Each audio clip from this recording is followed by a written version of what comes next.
Assalamualaikum warahmatullahi wabarakatuh. Di video ini kita akan bahas pada subbahasan yang kedua pada pertemuan yang ketiga tentang asas-asas hukum acara Mahkamah Konstitusi. Kalau dilihat dari pengertian asas hukum, itu ada beberapa pengertian. Bisa berarti asas hukum itu dasar atau prinsip yang bersifat umum yang menjadi titik tolak pengertian atau pengaturan. Ini merupakan dasar atau prinsip yang nantinya akan dijabarkan ya atau menjadi titik tolak pengertian atau pengaturan. Asas hukum juga bisa diberikan pengertian berupa landasan atau alasan pembentukan suatu aturan hukum yang di dalamnya memuat nilai jiwa atau cita-cita sosial yang ingin diwujudkan. Memuat nilai misalkan, nilai gotong royong ya, ada asas gotong royong. Memuat jiwa, misalkan asas Pancasilais, asas Pancasila, jiwa Pancasila, atau cita-cita sosial yang ingin diwujudkan, keadilan, asas keadilan. Jadi yang ingin dicapai adalah keadilan. Itu merupakan salah satu pengertian dari asas hukum.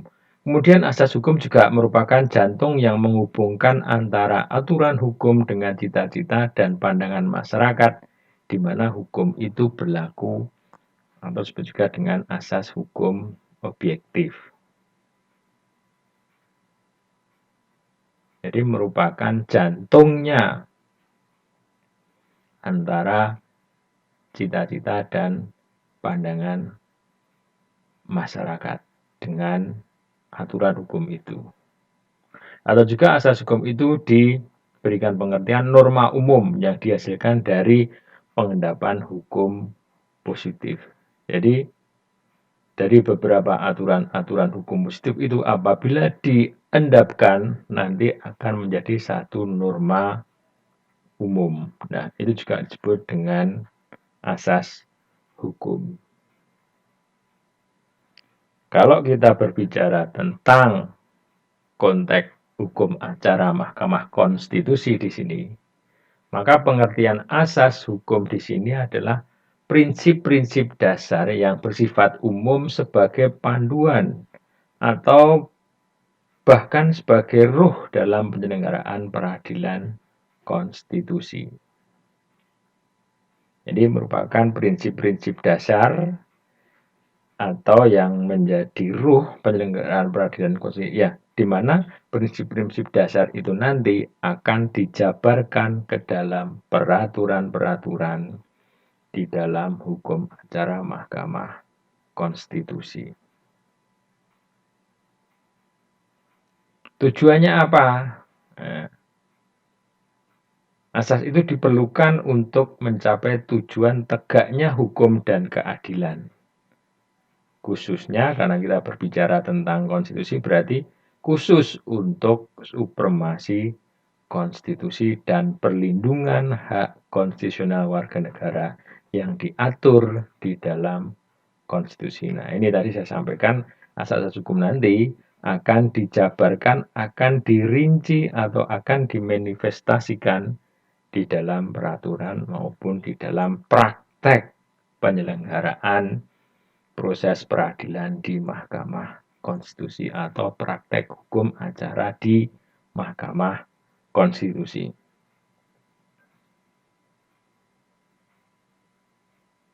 Nah, kalau kita lihat dari pengertian secara menyeluruh, apakah asas hukum acara Mahkamah Konstitusi itu?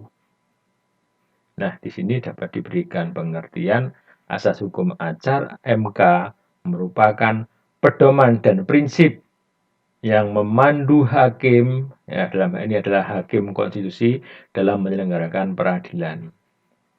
Hakim konstitusi tidak boleh melanggar atau tidak boleh menyimpang dari asas-asas hukum acara MK. Dan juga selain bagi hakim, asas-asas hukum acara MK juga sebagai pedoman dan prinsip yang dipatuhi oleh pihak-pihak yang berperkara ataupun dalam proses peradilan Mahkamah Konstitusi. Apakah itu pemohon, apakah termohon, ya. Jadi nanti terikat ya dengan pedoman dan prinsip dalam asas hukum acara Mahkamah Konstitusi. Nah, ini adalah beberapa ya, hanya sebagian saja dari beberapa asas hukum acara Mahkamah Konstitusi. Ada jus juria novit, kemudian ada persidangan terbuka untuk umum, asas independen dan imparsial, asas peradilan dilaksanakan secara cepat, sederhana, dan bebas biaya. Kemudian hak untuk didengar secara seimbang atau audi et alteram partem. Kemudian hakim aktif dan juga pasif dalam persidangan, dan ada asas praduga keabsahan atau presumptio justae causa. Nah, nanti akan kita bahas satu-satu asasnya. Yang pertama adalah asas jus juria novit. Di sini merupakan asas yang menyatakan bahwa pengadilan itu tidak boleh menolak untuk memeriksa, mengadili, dan memutus suatu perkara yang diajukan dengan alasan bahwa hukumnya tidak ada atau tidak jelas akan hukumnya. Ya, apapun perkaranya, apakah itu ada hukumnya ataupun tidak ada hukumnya, atau ada hukumnya tetapi kurang jelas, pengadilan atau Mahkamah Konstitusi tidak boleh menolak untuk memeriksa, mengadili, dan memutus. Kemudian asas persidangan terbuka untuk umum, artinya persidangan itu dapat dihadiri, dapat dilihat, dapat disaksikan, didengar oleh umum, kecuali undang-undang atau peraturan perundang-undangan itu menentukan lain. Ya, artinya bisa jadi peraturan perundang-undang itu menetapkan untuk perkara-perkara tertentu dilakukan dalam persidangan yang tertutup. Tidak boleh dihadiri, dilihat, disaksikan, didengar oleh khalayak umum. Kemudian asas independen dan asas imparsial. Asas independen di sini, Mahkamah Konstitusi itu tidak dapat diintervensi oleh lembaga dan kepentingan apapun.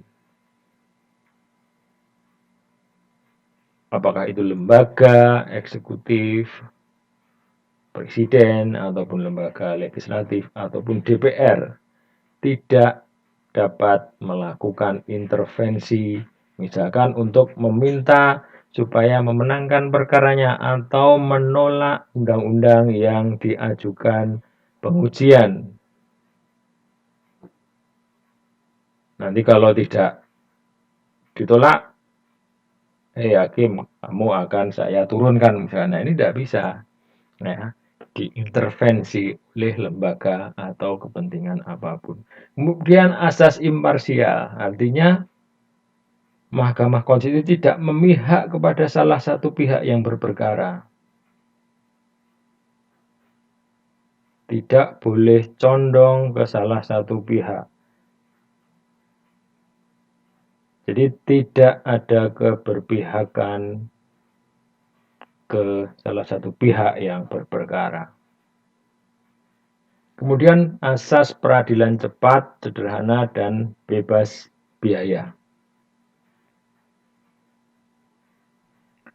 Proses peradilan itu dapat diakses oleh seluruh masyarakat. Berperkara tidak rumit, tidak sulit, dan tidak berbelit-belit. Berperkara di MK, para pihak itu dibebaskan dari biaya. Jadi 0 rupiah untuk berperkara di Mahkamah Konstitusi. Ketika mendaftar perkaranya, tidak ada biaya perkara. Kemudian asas hak untuk didengar secara seimbang atau audi et alteram partem.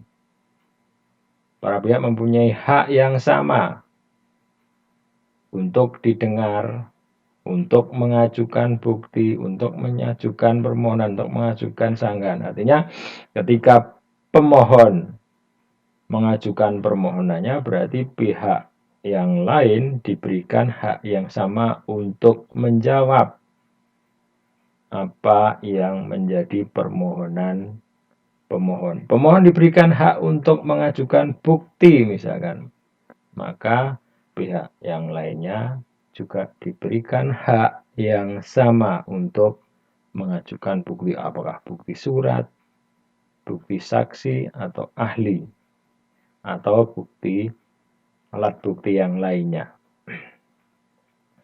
Masing-masing pihak diberikan kesempatan yang sama dan didengar secara seimbang. Asas hakim aktif dalam persidangan. Nah, dalam perkara-perkara yang menyangkut kepentingan individual, hakim cenderung pasif, sementara untuk perkara yang menyangkut kepentingan umum, hakim cenderung aktif. Kemudian asas praduga keabsahan atau presumptio iustae causa, di mana tindakan penguasa itu dianggap sah sesuai aturan hukum sampai dinyatakan sebaliknya. Artinya ketika undang-undang itu oleh penguasa, oleh pemerintah itu disahkan, sepanjang undang-undang tersebut tidak dinyatakan melanggar hukum, melanggar undang-undang dasar, atau dinyatakan tidak sah, maka apa tindakan penguasa itu tetap dinyatakan sah. Ketika sudah dinyatakan tidak sah atau melanggar hukum, baru itu tidak bisa digunakan sebagai dasar hukum. Demikian tentang asas-asas hukum acara Mahkamah Konstitusi. Terima kasih. Wassalamualaikum warahmatullahi wabarakatuh.